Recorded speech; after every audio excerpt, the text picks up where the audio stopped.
goods, or that we supply beautifully packaged goods.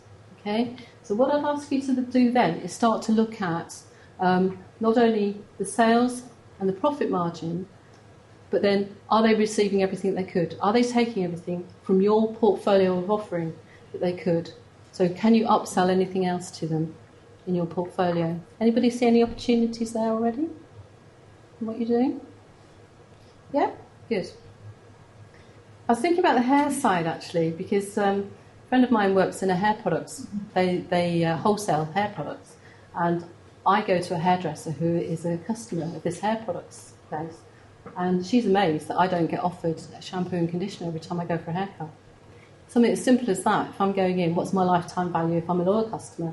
I can't bear to change my hairdresser. How much do I spend each month? And how much more could I be spending with that shop if they only offered me shampoo and conditioner? Okay. Simple things like that, isn't it? But it's just thinking a little bit extra harder about it.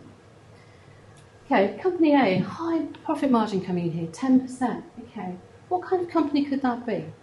Right, let's say that's an event management company and they're buying chocolates because they're putting on big events like this every day. 200 people, 500 people, 1,000 people.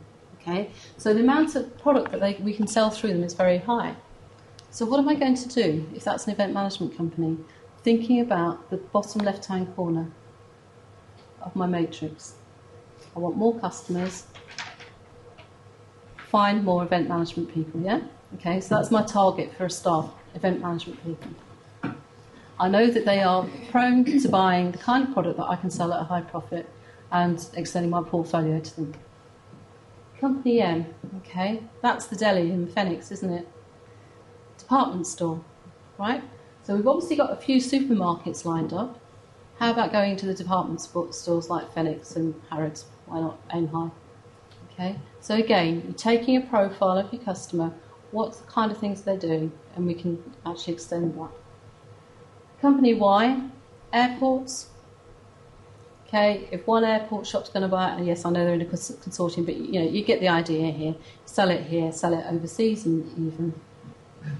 And company G, the final one, I was thinking maybe Newcastle Arena. So you've got a sports music venue. Is there an opportunity to sell your product to other sports music venues around the country, around Europe? Okay, so this is what I'm asking you to do then. Look at your sales, look at your profit, and then dig into the next level and say, is everybody buying? Have I got an opportunity to sell more products to them? And have I got an opportunity to find more customers like them? Any questions on that? Okay. Analyse the sales and profit figures and look at the buying patterns.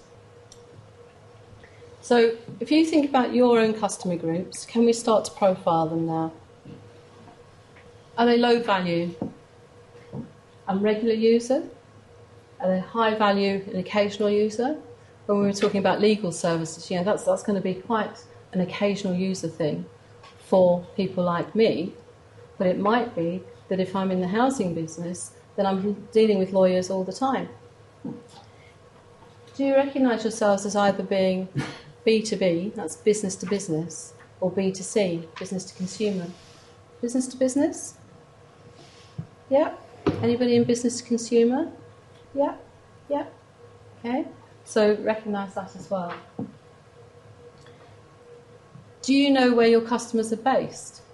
So is that in your immediate locality? Is it something that's in the region?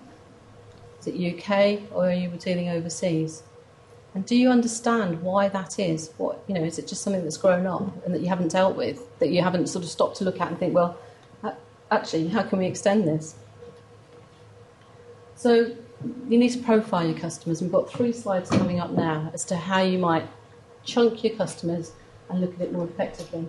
I'm going to give you a handout at the end, which has been prepared by the CIM and Business Link, and that will look at how you can profile your customers effectively, and it's all summarised there.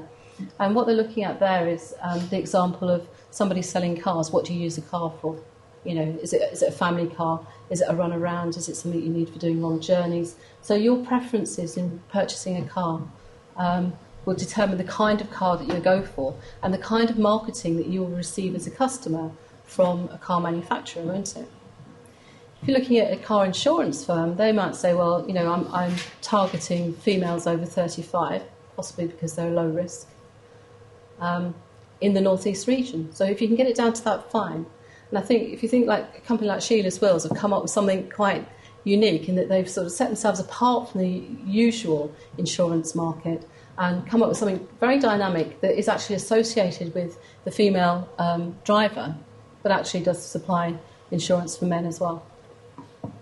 So look at the size. This is your customers we're talking about now. What does your profitable customer look like? You've done the analysis there. You know you've got your list, and I would encourage you to put it in a spreadsheet and put all your columns across for all your products, and just to see what that grid looks like. And obviously, then look at what percentage of your profit. If your total profit is 100% at the bottom, what percentage did Marks and Spencer's represent? What percentage did Company A represent? And that will show you how you should put them at the top, which ones you should put at the top, and start to focus on there before you start to replicate them. So then start to ask yourselves, what size of business do you typically deal with? What kind of business are they in?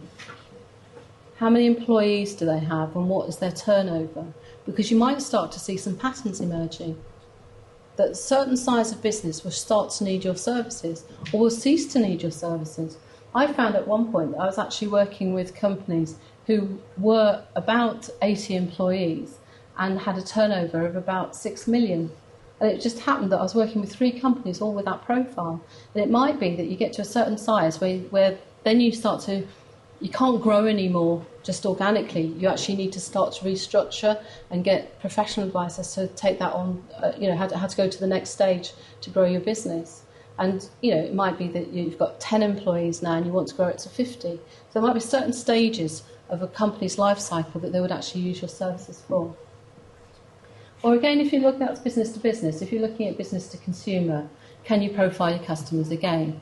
Can you do that by age, whether they're male or female? What location they're in, how far they will travel to receive your services, or how far they expect you to travel to deliver those services. Is there an income band that is relevant? So at some point, if people will stop buying your services, depending on disposable income, or is it a necessity? Okay. And that will also give an indicator on what the price flexibility or the price sensitivity is on a particular product or service, won't it? And then nationality. And I put this in here because I think we've got some people from college and university. I don't know if you're in here now, but if you're targeting overseas students to provide courses, that's usually quite a good revenue earner. So you start to profile it. You've got North East students, you've got UK students, and then we can start going international because that's a good revenue earner. And there's been some criticism lately that some universities, business schools, have attracted so many Chinese students coming through to the UK for the British experience that they're actually a class full of Chinese students. So they don't have the British experience. Just what I mean, they're expected to be one in a class of many nationalities, and they're not. They're actually there as a group of people of the same nationality, which can dilute the experience. Something I'm very, very keen on is matching the customer's expectations to what it is you can offer them, because hype will get you nowhere. If you sit in a promotional seminar, you'll find out how to create the right message with the right media to the right people. And my policy is always be very straight and direct with people, especially if you're offering them a service, so that they truly understand your capabilities and what it is that you can give them, and that you're not overselling to get the business and then running back to base and saying, right, we've got to do this in next to no time at half the price and twice the quality. It just isn't going to work. Okay, be realistic, and people will respect you for that, and you're more likely to be able to develop really good relationships for that. So being open and honest. I've sat down in many sales meetings and said, well, we can do so much, but we can't do this, and this is the reason why. Or if you want to spend that amount, we can do that. If you want to spend a bit more, we can do that. And rather, being totally honest with people so that they've actually got the choice of using your product or service. So that was the point I put in about nationality. Who buys and how many are involved in the DMP? That's the decision-making process. I was involved with a company that was selling software to local authorities, and you wouldn't believe how convoluted that was. Some of you working in the industrial sector will find it's the same thing. That sometimes it takes 18 months to make a decision, so you've got to be quite patient in your